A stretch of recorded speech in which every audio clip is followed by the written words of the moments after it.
নমস্কার বন্ধুরা, আজ চলে এসেছি মঙ্গলবারে দুপুরের লাঞ্চ মেনু নিয়ে। আজকে আমি একটা সব রকম সবজি দিয়ে আনাজের ঝোল বানাবো।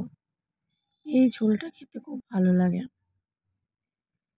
এই ধরুন ফ্রিজে হয়তো অল্প কিছু সবজি পড়ে আছে, সব রকম হয়তো একটা একটা করে পড়ে আছে, পটল বা ঝিঙে বা দু একটা গাজর। তো এই সব কিছু মিলিয়ে পেঁপে আমি ঝোলটা বানাবো। তো প্রথমে আমি কড়াইয়ে তেল দিয়ে সর্ষের তেল বড়িগুলো ভেজে তুলে নিলাম। তারপরে কলাইয়ের ডালের বড়ি, কড়াইয়ের মধ্যে আমি পাঁচফোড়ন, একটা শুকনো লঙ্কা, একটা তেজপাতা ফোড়ন দিলাম। ফোড়নটা খুব ভালো করে ভেজে নিয়ে ফোড়নের একটা স্মেল যখন আসবে তখন আমি আলুগুলো দিয়ে দেবো, আলু আর পেঁপে। সবজিগুলো আমি একটু আলাদা করে রেখেছি, যে সবজিগুলো থেকে জল ছাড়বে সেগুলো আমি পরে দেবো। এদিকে ভাত বসিয়ে দিয়েছি, ভাতের মধ্যে আমি চালও দিয়ে দিয়েছি আর একটু পেঁপে সেদ্ধ দিয়ে দিলাম। তো এবার আলুগুলো আমি ভালো করে ভেজে নেবো। এর মধ্যে আলু আর পেঁপে দুটোই আছে। আর ভাতের হাঁড়িটা আমার এরকম দেখলে বড় মনে হয়, আসলে আমি না এইভাবে ঢাকা দিয়ে ভাত করি। এত বড় হাঁড়ি আমার লাগে না, তবু ওই আমার একটা অভ্যাস, ভাতের হাঁড়িটা একটু খোলা রাখলে মনে হয় যেন ভাতে কিছু যদি পড়ে যায়।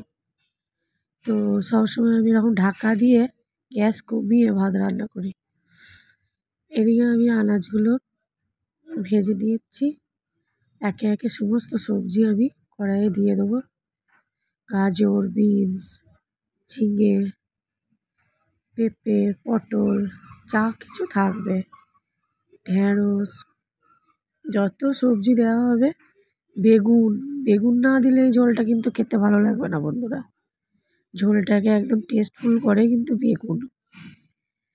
আবার গাঁঠি কচু, আজকে আমার গাঁঠি কচু ছিল না তাই দিতে পারিনি। গাঁঠি কচু দিলে ঝোলের টেস্টটা আরও ভালো লাগে। টমেটো, সব কিছু দিয়ে সবজিটা খুব টেস্টফুল একটা আনাজের ঝোল বানানো হয় বড়ি দিয়ে। তো আমি কলাইয়ের ডাল ভিজিয়েছিলাম, এগুলো কলাইয়ের ডালের বড়া দিয়েও বানাতে ভালো লাগে, বানালে ঝোলটা খুব খেতে ভালো হয়। তো তারপরে আমি আবার বড়ি দিয়ে করলাম, ডালটা বাটার সময় হবে না হবে। এখন তো ঘরের সব ক্লিনিংয়ের কাজ চলছে, তো রান্না হতে অনেকটা বেলা হয়ে যায়। দেখি ডালটা কি করব।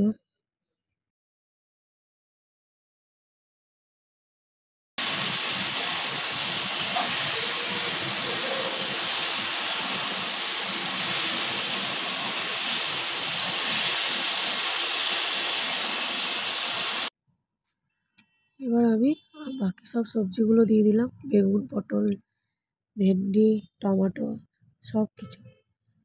এর মধ্যে আমি আদা আর কাঁচা লঙ্কা, পেঁয়াজ বাটা দিয়েছি, আর লবণ, হলুদ, জিরে গুঁড়ো, ধনে গুঁড়ো, সামান্য একটু রেড চিলি পাউডার দিয়ে ভালো করে কষিয়ে নেব। মশলাটা খুব ভালো করে কষিয়ে নিতে হবে। সবজিগুলো ভালো করে ভাজতে হবে, সবজি থেকে একটা জল ছাড়ে। যতক্ষণ পর্যন্ত না তেল ছাড়ছে মশলাটা ততক্ষণ জল দেওয়া যাবে না, এবার সবজির কাঁচা গন্ধ আসবে। খুব ভালো করে ভাজতে হবে সবজিগুলো। এবার আমি জল দিয়ে দেবো, আর যে ভেজে রাখা বড়িগুলো তুলে রেখেছিলাম সেইগুলো দিয়ে দেবো। এই আনাজের ঝোলটা খুব ভালো খেতে হয়, আমার তো খুব ভালো লাগে। তবে হ্যাঁ, যারা সবজি খেতে ভালোবাসে তাদেরই ভালো লাগবে, তাই না?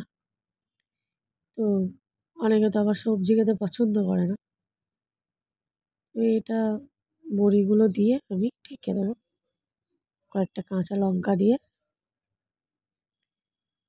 সেদ্ধ হতে দেবো।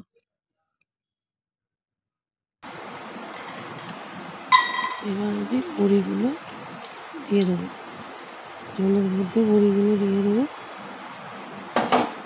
এই ঝোলটা খেতে খুব ভালো লাগে, আমাদের তো ভীষণ ভালো লাগে। এবার সমস্ত কিছু একসঙ্গে দিয়ে ঢাকা চেক করব।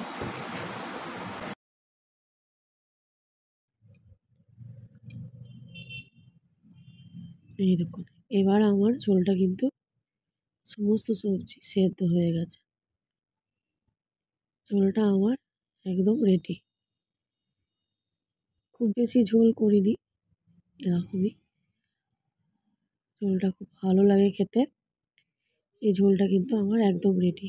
এদিকে আমি যে ডালটা ভেজেছিলাম সেটা আমি আবার বেটে নিলাম। একবার ভাবলাম বিউলির ডাল করে দিই, পরে ভাবলাম না বড়া বানাই। আর এই দেখুন, আমি এবার নামাবার সময় কিন্তু গোলমরিচের গুঁড়ো দিয়ে দেবো, তাহলে ঝোলটা আরও টেস্টি লাগে। এই ঝোলটায় আমি কিন্তু ঘি বা গরম মশলা দেবো না, ওটা নিরামিষ ঝোল হলে দিতাম। গোলমরিচ গুঁড়ো দিয়ে করলে এটা বেশি ভালো লাগে। তো এবার আমি এদিকে একটা কড়াই বসিয়ে দেবো। আমি ডালটা বেটে নিয়েছি, ডালের মধ্যে লবণ, হলুদ, লঙ্কা গুঁড়ো দিয়ে ভালো করে ফেটিয়ে নিয়ে ডালের বড়াগুলো বানিয়ে নেবো। গরম গরম কড়াইয়ে ডালের বড়া আর গরম ভাত, সঙ্গে যদি একটা কাঁচা লঙ্কা হয়, জমে যায়, তাই না বন্ধুরা? আমাদের তো ভীষণ প্রিয় এই খাবারটা।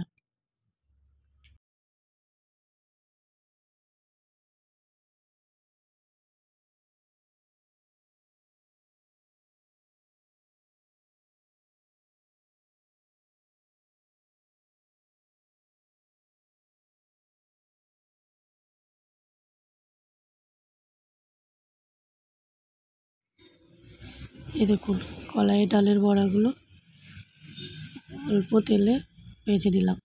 এই ঝোলটাই মটরের ডালের বড়া দিলেও হয়, তো যখন যেটা থাকে ঘরে আর কি। এখন আমার কলাইয়ের ডালই ছিল, তো এই বড়াগুলো আমি ভেজে নিলাম। এগুলো আর ঝোলে দেবো না, গরম গরম ওখানে যেহেতু আমি ওই বড়ি দিয়ে বানিয়ে নিয়েছি। এখন বড়াগুলো গরম গরম ভাজা ভাত দিয়ে খেয়ে নেবো।